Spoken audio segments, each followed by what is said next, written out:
여러분, 홍콩 영화 하면 뭐가 떠오르시나요? 주윤발의 성냥 씻는 모습, 성룡의 아찔한 액션, 아니면 이연걸의 화려한 무술, 장구경의 애절한 눈빛. 80년대와 90년대만 해도 홍콩은 명실상부한 아시아의 할리우드였습니다. 그런데 놀라운 건 지금 홍콩에서는 연간 영화 제작 편수가 고작 30편대에 불과하다는 겁니다. 예전에는 연간 300편 가까이 만들어졌는데 말이죠. 더 충격적인 사실은 현재 홍콩 영화계 주연 배우들의 평균 나이가 60세라는 점입니다. 60대 할아버지들이 30대 역할을 하고 있어요. 오늘 그 충격적인 문락의 진실과 함께 여러분이 절대 모르고 있던 홍콩 영화계의 어두운 비밀까지 모두 공개하겠습니다. 1980년대와 90년대 홍콩 영화는 전 세계를 휩쓸었습니다. 할리우드와 발리우드에 이어 세계에서 세 번째로 큰 영화 산업이었고 두 번째로 큰 영화 수출국이었죠. 주윤발, 성룡, 이연걸, 장국영, 왕조현, 임청아, 이들의 이름만 들어도 가슴이 뛰던 시절이 있었습니다. 당시 홍콩 영화의 위상이 어느 정도였는지 아시나요? 한국에서도 극장가의 30% 이상을 홍콩 영화가 점령했었어요. 비디오 대여점에만 가도 홍콩 영화 코너가 따로 있을 정도였죠. 무협 영화, 느와르, 코미디, 액션, 장르를 가리지 않고 모든 게 히트했습니다. 그런데 왜 이 엄청난 영화 제국이 한순간에 무너져버린 걸까요? 많은 사람들이 졸속 제작 때문이다. 아류장만 양산해서 그렇다. 속편만 만들어서 망했다. 고 말합니다. 정말 그게 전부일까요? 과연 홍콩 영화는 자업자득으로 망한 걸까요? 사실 이런 분석은 완전히 틀렸습니다. 1980년대 홍콩 영화 전성기에도 속편은 수없이 나왔거든요. 최가박당은 1980년대에만 5편이 나왔고 영웅본색도 3년 만에 3편까지 완료했어요. 그런데도 홍콩 영화는 전성기를 맞았죠. 오늘 우리가 파헤칠 진실은 여러분이 생각하는 것과 완전히 다를 수도 있습니다. 홍콩 영화 몰락에는 훨씬 복잡하고 안타까운 그리고 충격적인 이유들이 숨어 있거든요. 첫 번째 원인, 1997년 홍콩 반환의 공포와 인재 대탈출. 홍콩 영화 몰락의 가장 큰 원인은 바로 1997년 홍콩 반환입니다. 1984년 중영공동선언에 의해 1997년에 홍콩 반환이 확정되었어요. 이 선언에 홍콩의 자유가 보장된다는 조항이 있었음에도 1989년 천안문 항쟁이 일어나면서 상황이 완전히 바뀌었습니다. 중국의 민주화를 요구하던 세력이 어떤 대우를 받았는가를 똑똑히 목격한 홍콩인들은 그 조항이 허울에 불과하다는 공포감에 휩싸였어요. 반환일인 1997년 7월 1일이 다가올수록 그 공포감은 커져만 갔죠. 이 공포감이 영화계에 미친 영향은 치명적이었습니다. 1990년대 초부터 홍콩의 실력 있는 감독과 배우들이 하나둘 해외로 떠나기 시작했어요. 미국으로, 캐나다로, 호주로. 그들은 중국 공산당의 검열과 통제를 두려워했거든요. 특히 창작의 자유를 중시하는 감독들의 이탈이 심각했습니다. 553, 서극 같은 대감독들도 할리우드로 진출했고 배우들 역시 마찬가지였어요. 성룡은 할리우드 진출에 성공했지만 대부분은 그렇지 못했죠. 더 심각한 문제는 투자 자본의 이탈이었습니다. 1980년대 홍콩 영화에 투자금이 몰리게 된 원인은 아직 사회주의 통제 경제 체제였던 중국으로 가는 투자금이 홍콩을 경유했기 때문이에요. 홍콩이 중국 투자의 관문 역할을 했던 거죠. 그런데 중국이 개방되면서 돈들이 직접 중국 본토로 흘러가기 시작했습니다. 굳이 홍콩을 거칠 이유가 없어진 거예요. 홍콩 영화계로 흘러들어오던 투자금이 급격히 줄어들었고 제작비 조달이 어려워졌습니다.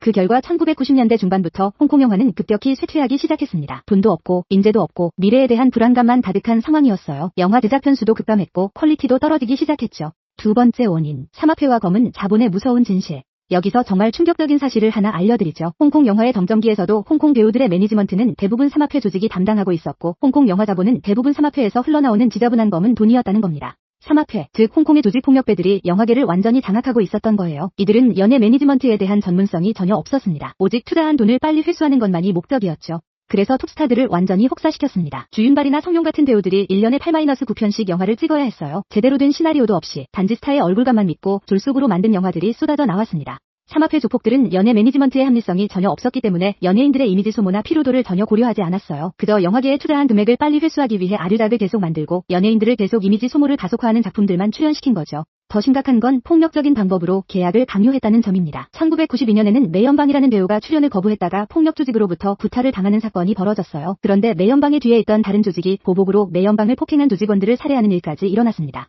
이런 무서운 환경에서 과연 좋은 작품이 나올 수 있었을까요? 배우들은 목숨의 위협을 느끼며 영화를 찍어야 했고 감독들도 조폭들의 눈치를 보며 작품을 만들어야 했어요. 특히 1990년대 들어서는 선내 방식이 도입되었는데 이게 상황을 더욱 악화시켰습니다. 홍콩 영화가 세계적으로 인기를 얻게 되면서 홍콩 영화 자체 시장만으로 제작비를 건지기 힘들게 되다 동남아와 대만의 극장 업자들로부터 사전에 제작 비용을 충당하게 된 거예요.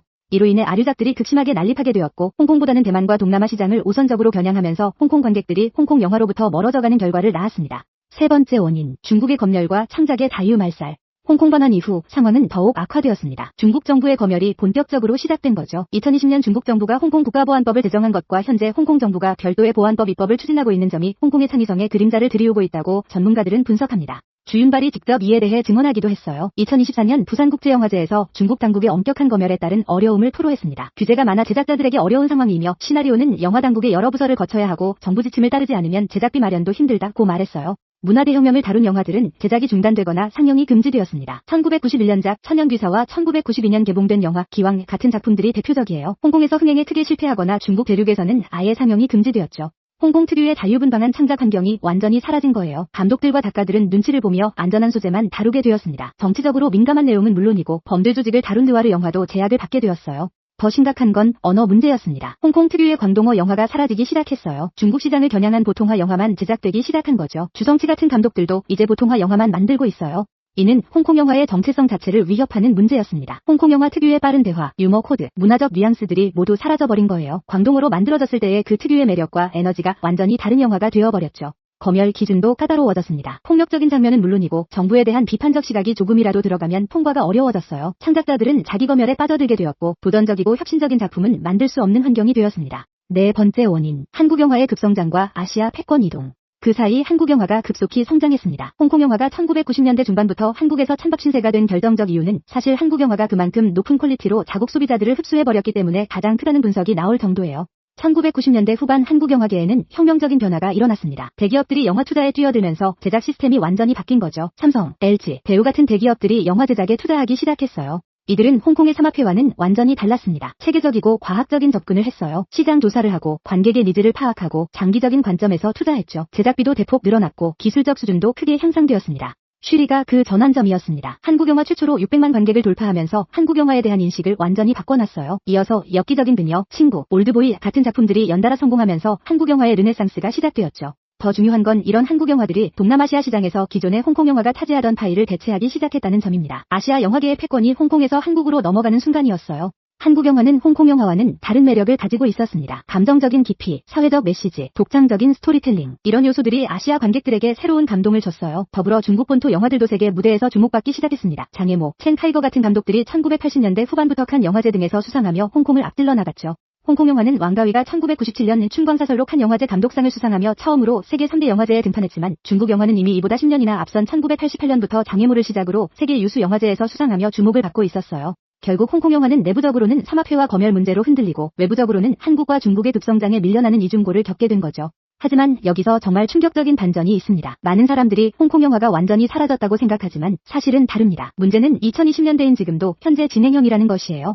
현재 홍콩 영화계는 완전히 중국 자본에 의존하고 있습니다. 주성치 같은 감독들도 이제 보통화 영화만 만들고 있어요. 홍콩 특유의 광동어 영화는 거의 사라져버렸죠. 대부분의 홍콩 영화사도 현재 중국 자본에 넘어갔고 홍콩 영화인들도 대부분 대륙에서 활동하거나 중국의 위안화에 연명하는 현재의 상황을 감안할 때 1980년대처럼 홍콩 영화가 중국 본토 영화계와는 독자적으로 재기하기에는 사실상 어려운 실정입니다.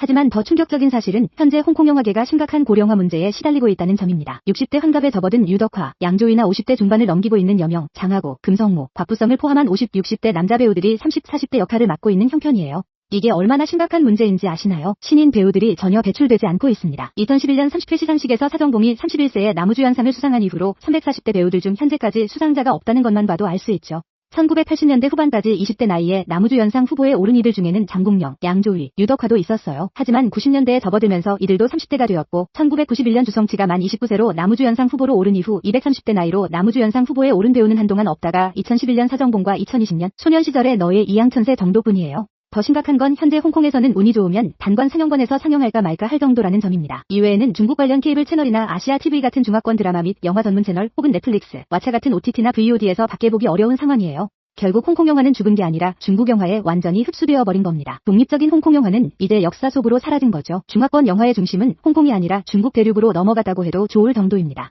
여러분은 어떻게 생각하시나요? 홍콩 영화의 몰락은 자업자득이었을까요? 아니면 시대의 희생양이었을까요?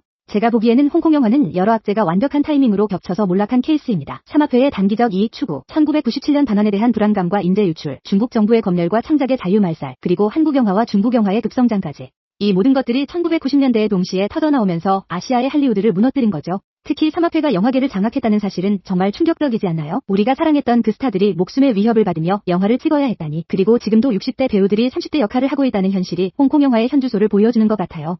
하지만 이건 단순히 과거의 이야기가 아닙니다. 지금도 전 세계 곳곳에서 정치적, 경제적 변화가 문화산업에 미치는 영향을 목격하고 있잖아요. 홍콩 영화의 사례는 자유로운 창작 환경이 얼마나 중요한지, 그리고 외부 환경의 변화가 한 산업을 어떻게 완전히 바꿔놓을 수 있는지를 보여주는 교훈이라고 생각합니다.